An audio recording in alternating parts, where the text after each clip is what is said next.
Значит, у нас далее мы провели церемонию награждения победителя республиканского конкурса «Трезвое село». На нем присутствовал первый заместитель министра труда и социальной защиты Алексей Витальевич Вовченко. Он такой удивленный был, когда сидел. Я, говорит, вообще впервые вижу, что в России проводятся такие мероприятия. А когда мы ему сказали, что в прошлом году в конкурсе «Трезвое село» участвовало 494 деревни, а на этом конкурсе уже более 2000 деревень, да, он вообще удивился. Более 2000 деревень участвовало. И такая рубиловка между деревнями шла, и чтобы попасть. Ну, и гранты неплохие, честно говоря. Я посидел, посмотрел, думаю, 5 миллионов получает деревня. За 5 миллионов там они какие-то добрые дела сделают. Но мы договорились, что будем продолжать это мероприятие. Оно и по смыслу, по задержанию очень плохое.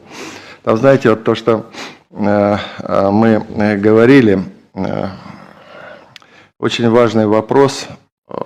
Мы с вами 2,5 года назад, и это, если вы не помните, даже 2 года назад, это одна из первых наших таких добрых дел, на мой взгляд, была, когда мы начали с вами борьбу вот с продажей суррогатного алкоголя, пьянством в деревнях. И я помню, тогда еще Артур Фарвазовича я попросил, я говорю, помогите вот нам, пожалуйста, в ряде районов у нас была сложная ситуация с этим. На каждом углу точка была продажи. Это вот мне глава тогда пришел, в Абзелиловском районе было, и мы практически там провели общевойсковую операцию. Сколько сотрудников полиции туда выехало, и мы очень много точек тогда накрыли, и вот с этого момента мы начали эту работу.